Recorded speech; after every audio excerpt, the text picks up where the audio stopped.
우리가 지난 시간 이어서 계속해서 말씀을 살펴봅니다.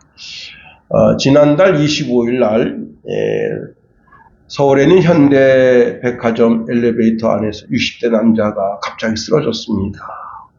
그 안에는 놀라서 어쩔 줄 몰라 하는 그런 긴박한 상황 속에 한 여성이 그 쓰러진 엘리베이터 안에 쓰러졌으니까 그 쓰러진 남성을 밖으로 끌어낸 다음에 심폐소생술을 시작했습니다.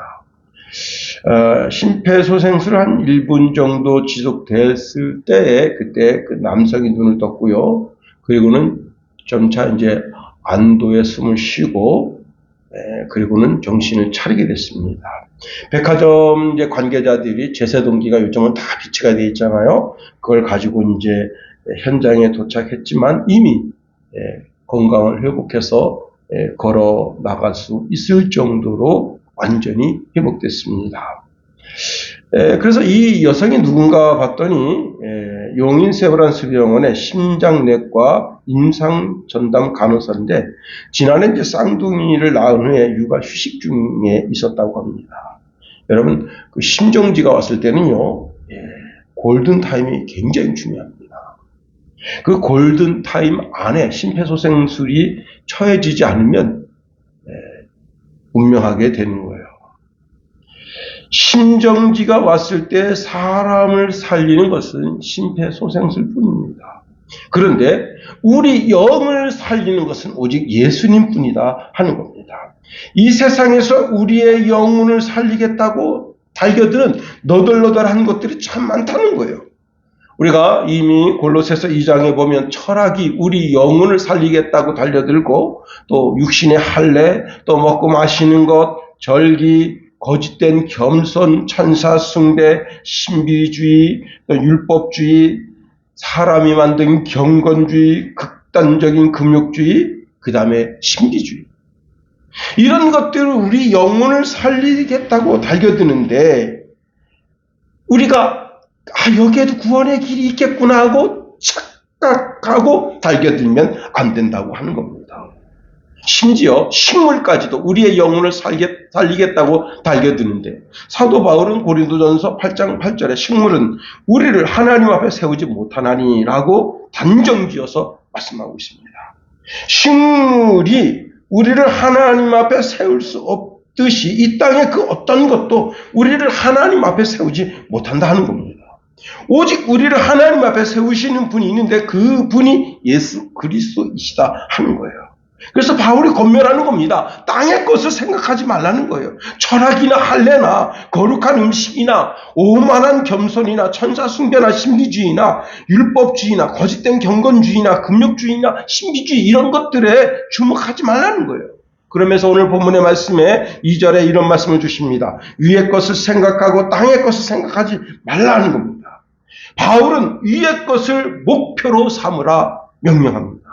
당시 영지주의자들은요, 위의 것을 목표로 삼는다고 믿고 있었습니다. 자, 이들이 세속적인 것에는 관심이 없고 보다 높은 차원의 것들, 그런 것들에 관심을 가지고 있었어요. 그러나 그리스도를 통하지 않고 자기 자신들이 추구하는 고차원적인 영적인 추구는 이 우주를 지배하고 있는, 다시 말하면 정사와 권세를 쥐고 있는 사단 안에서 더 이상 벗어날 수 없다는 거예요. 아무리 고차원적인 영적인 생각을 하더라도 그 영적인 생각은 사단이 정사와 권세를 쥐고 있고 우주를 쥐고 있는 그 사단의 권세 아래서 속에서 더 이상 나아갈 수 없다는 거예요. 왜? 예수님이 대놓고 말씀하시거든요. 내가 곧 길이고 진리고 생명이다 말씀하신단 말이에요. 예수님을 통하지 않고는 영적인 차원으로 나아갈 수 있는 길이 없다는 거예요. 사도는 오늘 본문에서 우주적 차원적인 것이 아닌 그 이상의 것을 바라봐야 된다는 거예요. 인생과 우주, 즉 만물의 낮은 차원의 것에 관심을 가지지 말고 인생과 만물을 창조하신 창조주이신 그리스도를 바라보라 하는 겁니다. 5절 말씀 보세요. 5절 말씀 한번 다 같이 5절 말씀 읽어볼까요? 시작. 그러므로 땅에 있는 지체를 죽이라. 곧 음란과 부정과 사욕과 악한 정욕과 탐심이니 탐심은 우상 숭배니라. 예, 땅에 있는 지체를 죽이라 하는 겁니다. 자, 그러시면서 땅의 것이 무엇이냐? 음란, 부정, 사욕, 악한 정욕, 탐심이라 말씀합니다. 이런 것들을 생각하지 말고 이런 것들을 죽여야 할 이유를 말씀하는데, 이런 것을 죽여야 할 이유에 9절에 보니까 이런 것들을 인하여 하나님의 진노가 임한다 하는 겁니다. 다시 말하면 자기가 영적인 고차원적인 것을 추구한다고 하지만 결국은 그것은 하나님의 진노가 임하는 그런 어리석음에 나 자신이 들어가게 된다는 거예요. 사도는 다시 말합니다. 이 모든 것을 잊어버리라는 거예요. 이제는 너희가 이 모든 것을 벗어버리라. 8절 말씀 보세요. 8절 말씀. 이제는 너희가 이 모든 것을 벗어버리라. 곧 분함과 노염과 악의의 비방과 너희 입에 부끄러운 말이라. 그렇게 말씀하고 있습니다. 그렇습니다. 이제는 우리가 예수 그리스도 안에서 새 사람을 입었습니다. 그런즉 그리스도 예수 안에 있으면 새 피조물이라. 이전 것은 지나갔으니 보라 새 것이 되었도다 말씀하십니다. 우리가 창조주 하나님 아버지의 형상을 따라 날마다 새롭게 하심을 받아야 된다는 거예요.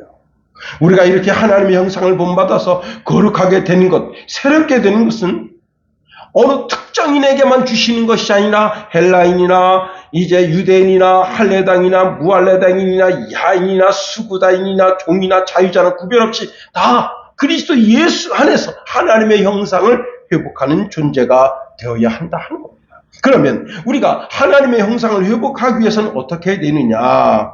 여러분, 위의 것을 생각해야 된다는 거예요. 다시 말하면 왜? 우리는 그리스도 예수 안에서 죽었기 때문이다 하는 겁니다. 3절에 이렇게 말씀하고 있네요. 3절 상반절에 이는 너희가 죽었고, 예, 우리가 죽었다는 거예요. 그리고는 너희 생명이 그리스도와 함께 하나님 안에 감추어졌느니라 말씀하네요. 자, 너희가 죽었다는 거예요. 과거적 선언입니다. 내가 이미 과거에 내가 죽었었다는 거예요. 이건 다시 말해서 자살했다고 하는 말은 아니에요. 내가 예수 그리스도를 영접함으로 인하여 나를 죽이고 내 안에서 그리스도가 살게 했다는 겁니다. 이젠 내 안에 그리스도가 주인이라는 것을 인정하라는 거예요. 우리가 예수님을 영접한다는 게 뭐예요? 예수님을 주님으로, 예수님을 나의 그리스도로 영접하는 거예요. 자, 이렇게 됨으로 말미암아 나의 본성은 죽이고 내 속에서 영적인 것들을 추구하려고 하는 욕구, 영적인 욕구가 자꾸 일어나야 한다고 하는 겁니다. 자, 그런데 이렇게 나를 죽였다고 말하면서도 어떻게 해요? 우리 속에서는 계속 본성이 살아나려고 하는 거예요. 본성이. 자, 다시 말하면 이 본성들이 나 자신을 이끌고 가려고 하는 거예요. 욕심이, 나의 의지가, 나의 감정이, 나의 지혜가 나를 계속해서 이끌고 가려고 하는 거예요. 그렇게 하면 안 된다는 거예요. 이제는 내 영혼의 구주이신 그리스도께서 나를 끌고 가게 해야 된다는 거예요. 그럼에도 불구하고 우리 속에서는 끊임없이 내 속에서 내 자아가 나를 끌고 가려고 꿈틀꿈틀대는 거예요. 음란이 나를 끌고 가려고 합니다. 부정한 것이 나를 끌고 가려고 하네요. 사욕이 나를 끌고 가려고 합니다. 악한 정욕이 나를 끌고 가려고 합니다. 탐심이 나를 끌고 가려고 합니다. 이렇게 될 때 오늘 3절 상반절에 있는 이는 너희가 죽었고 라고 하는 단어를 뒤집게 되는 거예요. 내 이 본성이 살면 안 되는 거예요. 내 육체가 살면 안 되는 거예요. 그래서 사도는 선언합니다. 갈라디아 6장 14절에 보니까 내게는 우리 주 예수 그리스도의 십자가 외에 결코 자랑할 것이 없으니 그리스도로 말미암아 세상이 나를 대하여 십자가에 못 박히고 내가 또한 세상에 대하여 그러하리라. 그렇습니다. 우리는 이미 예수님이 십자가에 매달릴 때 나도 같이 매달렸다고 하는 선언을 한 사람들이에요. 더 정확하게 말하면요, 이제 막 이 죽었고라고 하는 단어를 원어적으로 살펴보면요, 이제 막 죽으려고 한다는 거예요. 지금 막 죽음에 직면해 있다는 거예요. 고린도전서 15장 31절에 보니까 사도 바울은 이렇게 말합니다. 나는 날마다 죽는다. 아니 어떻게 사도 바울이 날마다 죽었습니까? 다시 말하면 그 말은 자기 속에 있는 그 본성을 날마다 죽이려고 꿈틀꿈틀 되는 그 본성을 죽이려고 그렇게 노력했다는 거예요. 고린도전서 15장 31절에 보니까 형제들아 내가 그리스도 예수 우리 주 안에서 가진 바 너희에게 대한 나의 자랑을 두고 단언하노니 나는 날마다 죽노라. 바울도 자기 속에서 바울은 진짜 보통 성자가 아니에요. 우리 그리스도인들은 성자를 인정하지 않습니다. 잘 들으세요. 그리스도인들은 성자를 인정하지 않습니다. 성자는 오직 예수님뿐이다. 그래서요 사람을 가르쳐서 성자라고 말하는 목사든 뭐든지 간에 다 사단입니다. 나쁜 놈의 새끼들이에요. 진짜입니다. 우리가 지금 마태복음 23장 살펴보잖아요. 예수님이 주라고 불리움 받지도 말라는 거예요. 선생이라고 불리지 말지. 그런데 하물며 성자라고 불리우는 것은 더 나쁜 겁니다. 그래서 저도 사실 참 강대상에서 이렇게 하다 보면 성자 샌프란시스코 이렇게 얘기할 때 참 그게 이럴 때가 많아요.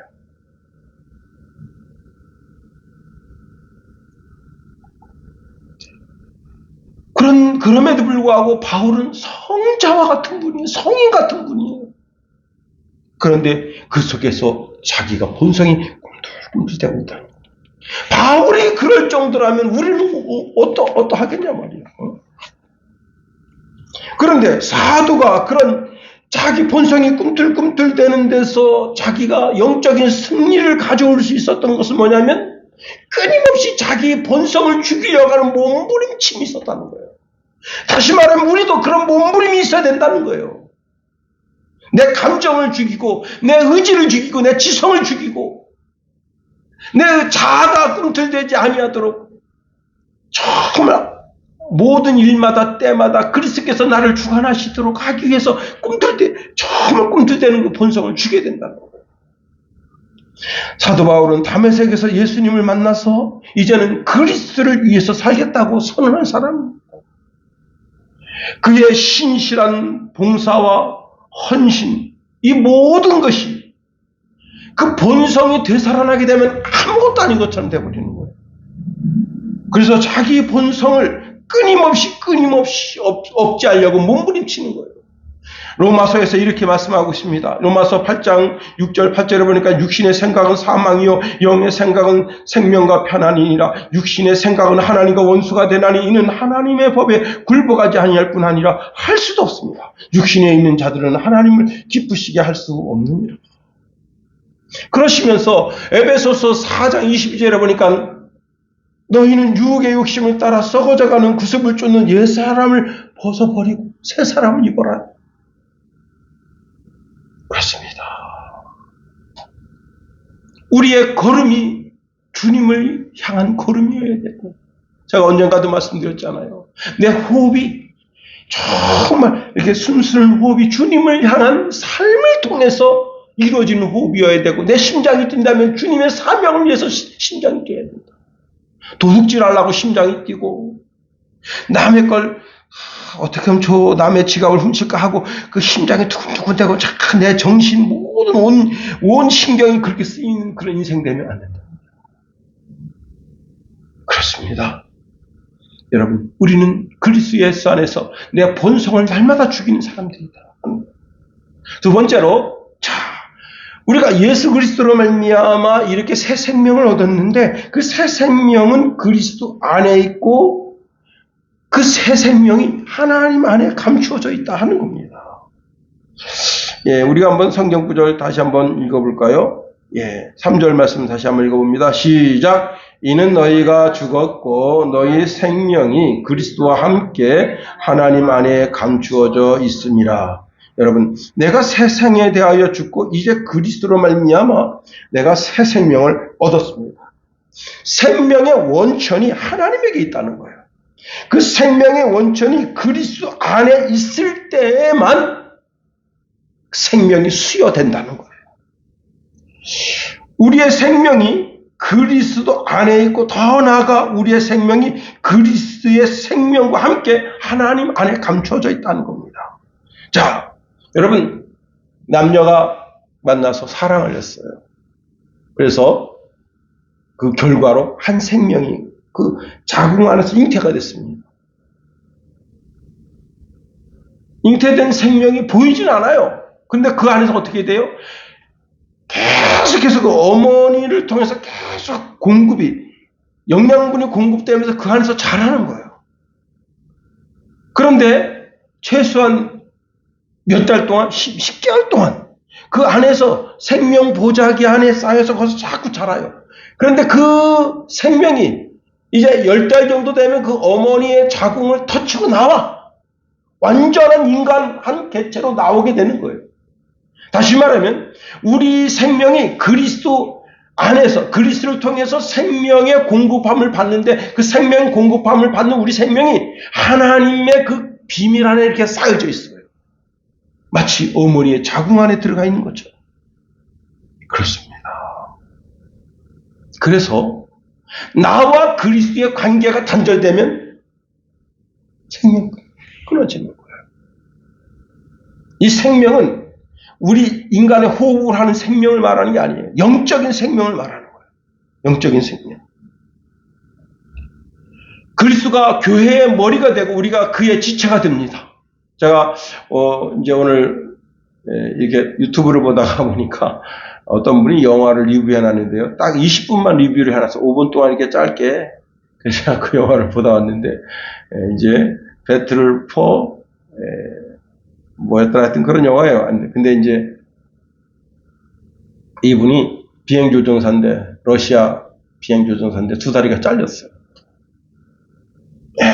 그래도 나머지 몸이 머리에 붙어 있으니까 사는 거예요. 팔이 잘려도 살아요. 응? 아니 신장을 하나 떼어내도 살아. 폐를 하나 떼어내도 살아. 살 수 있어요. 간이 잘려나가도 살 수 있어요. 그러나 머리가 잘려나가면 못 살아. 똑같은 이치입니다. 영적인 이치가. 우리 그리스도가 우리 교회의 머리가 되시는데 머리가 되신 그리스도에게서 내가 잘려서 나가면 죽는 거예요. 그러나 하나님은 절대로 우리를 자르지 않으십니다.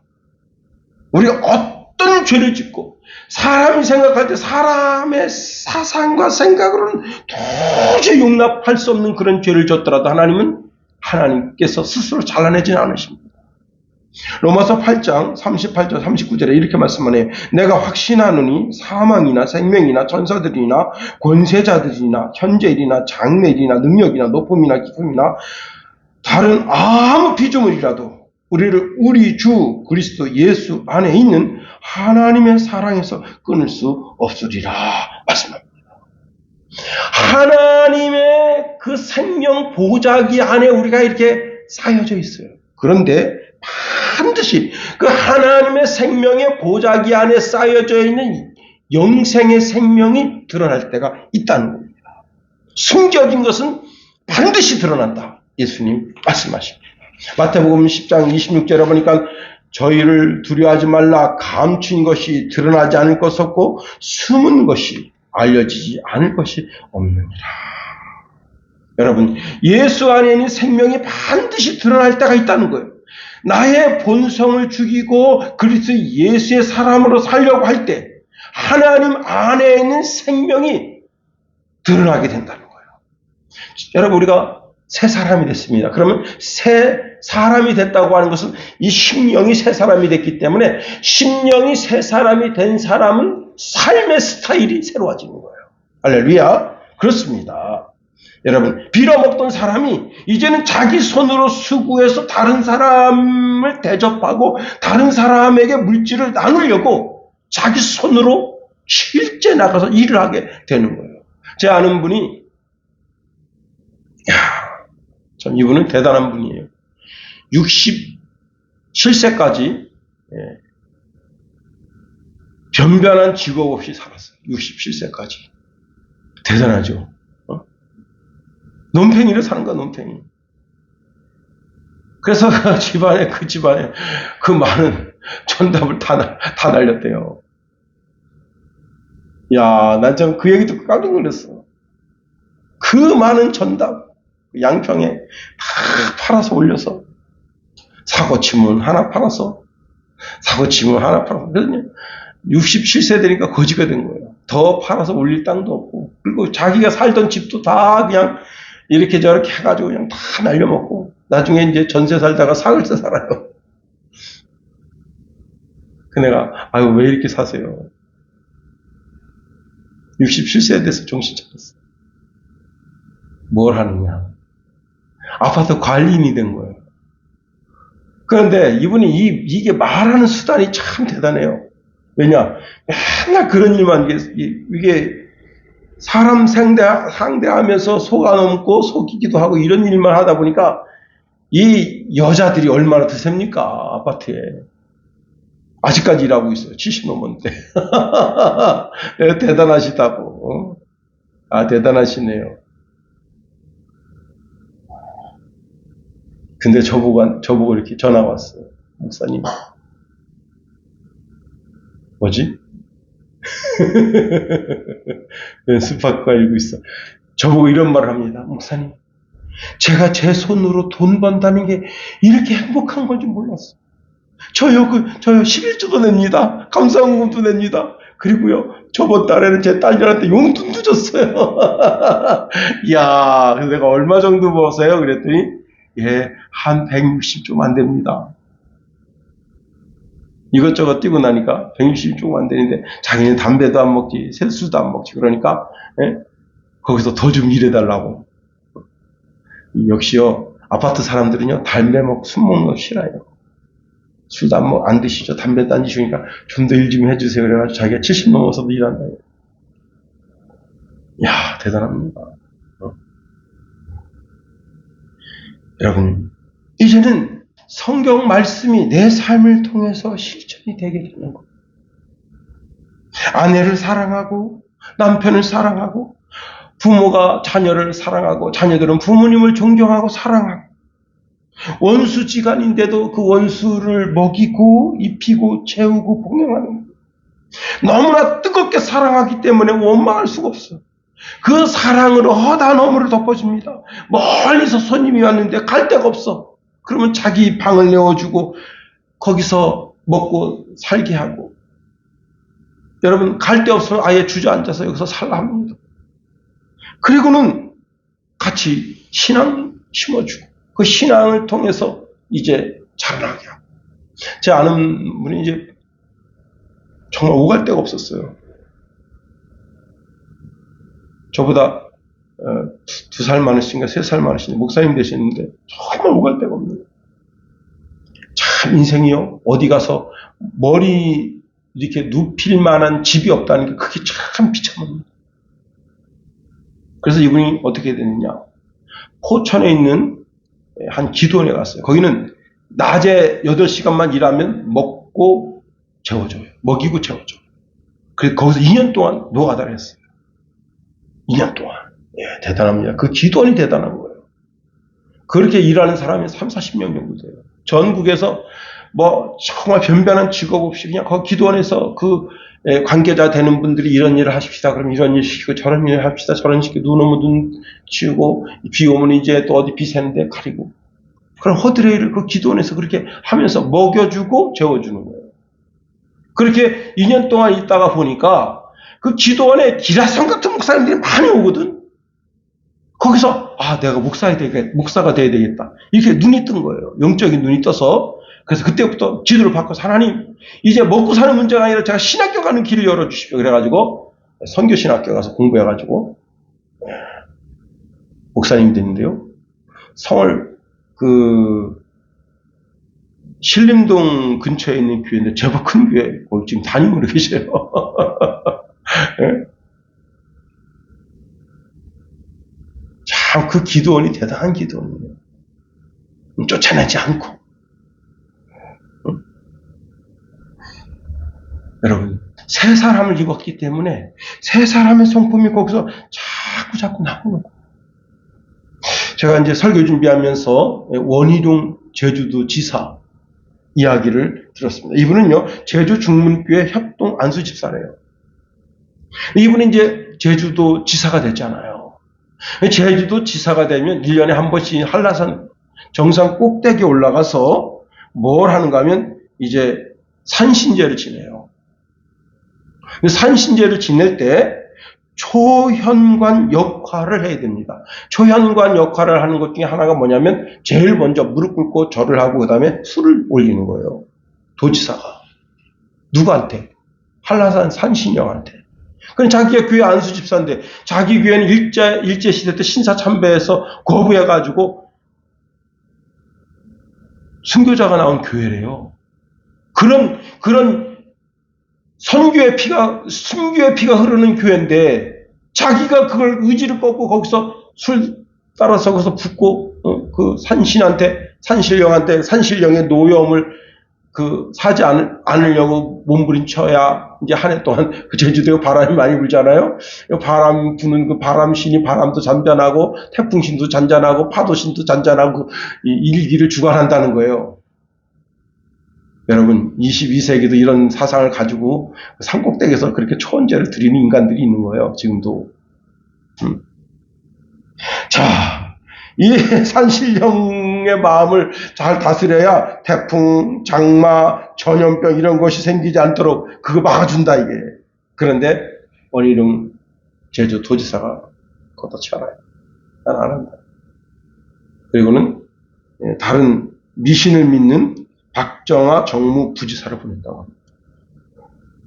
어떤 분은 자기가 고민이 많아서 어떤 장로님한테 전화했대. 장로님 이거 어떻게 하면 좋겠습니까? 했더니 국가적 행사인데 그냥 가서 그냥 한 잔 따르고 오세요.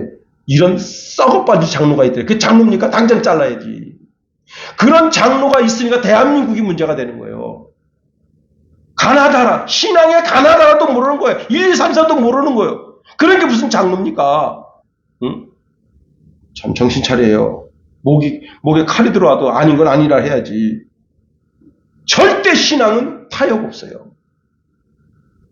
제가 요즘 이제 그 영상에서 듣는 게 있습니다. 자꾸 지금요, 기독교하고 천주교하고 그 다음에 이제 동방 전교인가 합치려고 하는 그런 영적인 움직임이 있어요. 잘 들으세요. 저는 이미 목숨 내놨습니다. 순교할 각오가 되어 있다.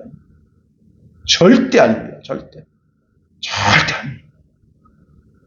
세계를 움직이는 어떤 큰 정신적 네트워크가 있어서 다 통합시킨다고 해도 아닙니다. 천주교? 여러분 성경을 찢어버려야 돼요. 골로새서 2장을 찢어버려야 돼요. 출애굽기 20장을 찢어버려야 되는 거예요. 신명기를 찢어버려야 되는 거예요. 그래야만 우리는 천주교가 갖출 수 있어요. 정신 차려야 됩니다. 약간 곁길로 갔습니다만은, 자, 우리가 새 사람을 입었기 때문에 우리 삶을 통해서 새 사람의 스타일, 삶의 스타일이 자꾸 나타나야 되는 거예요. 그렇습니다. 여기서 주의할 것은요, 우리가 이렇게 신앙생활을 하다가도 흔들려요. 우리 신앙이 아주 송두리째 흔들릴 때가 있는 거예요. 원희룡 제주도 도지사에게 왔던 그런 시험 같은 것이 우리 삶 속에 있을 수가 있는 거예요. 불 같은 시험, 불로 연단하는 그런 시험. 여러분, 그래도 그 시험 속에서 우리가 시험을 넉넉하게 이길 수 있는 그런 귀한 인물이 다 되어야 되는 겁니다. 왜 그러느냐? 아직은 우리가 하나님 안에 있는 비밀의 보자기에 쌓여있는 생명이 나타나지 않았기 때문에. 사도 베드로는 이런 말씀 듭니다. 믿음의 결국 곧 영혼의 구원을 받습니다. 세 번째로, 우리는 우리의 생명이 완전해지는 그리스도의 재림을 기다려야 한다 하는 겁니다. 그리스도의 재림의 날에 우리의 생명이 완전해지고 우리에게 주시는 복이 완전해질 것을 바라봐야 된다. 4절 한번 다 같이 읽어볼까요? 4절 시작. 우리 생명이신 그리스도께서 나타나실 그때에 너희도 그와 함께 영광 중에 나타나리라. 그리스도께서 우리의 생명의 근원이 되십니다. 예수님이 요한복음 14장 6절에 내가 곧 길이고 진리고 생명이다 말씀하셨습니다. 우리는 죄로 말미암아서 죽을 수밖에 없었던 인생인데 하나님이 외아들을 이 땅에 보내주셔서 그 아들이 십자가의 죽음으로 말미암아 우리 영이 사는 길을 열어주셨어요. 그래서 예수님이야말로 생명의 근원이 되십니다. 요한복음 6장 33절에 보니까 하나님의 떡은 하늘에서 내려 세상에 생명을 주는 것이니라 말씀하시면서 내가 생명의 떡이다 말씀하셨어요. 요한복음 3장 15절에 보면 이는 그를 믿는 자마다 영생을 얻게 하려 하심이니라. 하나님이 세상을 이처럼 사랑하사 독생자를 주셨으니 이는 그를 믿는 자마다 멸망하지 않고 영생을 얻게 하려 하심이라. 요한복음 5장 24절 26절에 보니까 내가 진실을 너희에게 이르노니 내 말을 듣고 또 나 보내신 이를 믿는 자는 영생을 얻었고 심판에 이르지 아니하나니 사망에서 생명으로 옮겼느니라. 진실로 너희에게 이르노니 죽은 자들이 하나님의 아들의 음성을 들을 때가 오나니 곧 이때라. 듣는 자는 살아나리라. 아버지께서 자기 속에 생명이 있음같이 아들에게도 생명을 주어 그 속에 있게 하셨고 그랬습니다. 지금 내가 사는 길은 오직 그리스도 예수를 믿는 믿음뿐이다. 여러분, 주님의 재림이 점점 가까워지고 있어요. 지금은 우리의 인간의 눈으로 그리스도의 존재를 볼 수가 없습니다. 자, 그러나 그리스도께서는 거룩한 천사와 함께 하나님 보좌 우편에 앉아 계시다가 자, 우리를 다스리고 또 우리의 중보자로서 우리를 위해서 친히 간구하고 계십니다. 그 그리스도께서 이제는 이 땅에 강림하셔서 그의 왕권을 완성하실 때가 온다는 거예요. 그때 그리스도는 아버지의 영광으로 나타나십니다. 여기에 우리도 하나님 아버지의 영광 중에 그리스도와 함께 나타나게 된다는 거예요. 다시 말하면 이제 하나님의 그 비밀스러운 보자기 안에 쌓여졌던 우리의 생명이 완전하게 되는 거예요.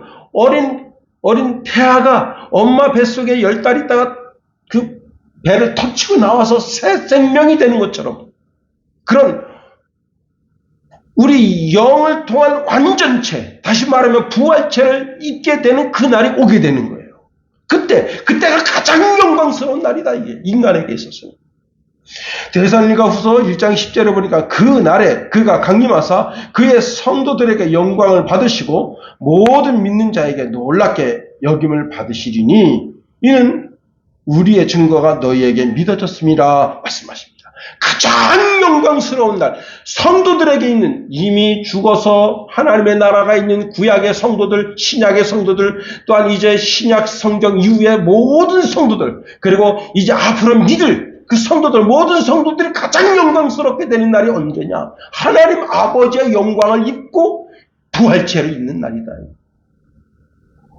그렇습니다. 우리가 그리스도와 함께 이 땅에 오는 것은 그리스도와 영원히 함께 있는 그 자체가 영광이고 그 그리스도와 함께 이 땅에 와서 부활체를 입는 그날이 가장 내 인생의 가장 영광스러운 날이 가장 축복의 매인이 되는 날이 바로 그날이다. 그렇습니다. 그런데 예수 믿지 않는 자들은 어떻게 되느냐? 예수 안 믿는 자들도요, 그날 다 자기 육체를, 그 혼이 육체를 입어요. 가장 저주스러운 날이다. 가장 멸망스러운 날이 되는 거예요. 한 미군 병사가 월남전에 참전했습니다. 월남전에 우리 대한민국 군인들은 월남에 2년 동안 참전했는데 미군은 그 기간이 짧았나 봐요. 참전하고 이제 그 남편이 미국으로 돌아가게 됩니다. 근데 아내는 남편이 귀국했는지 안 했는지는 몰라요.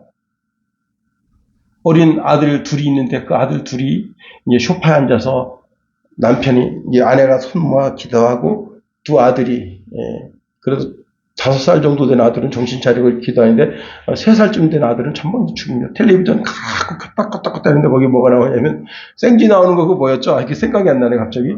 예? 예, 그거 보고 싶어가 자꾸 껐다 하고 있어요. 예?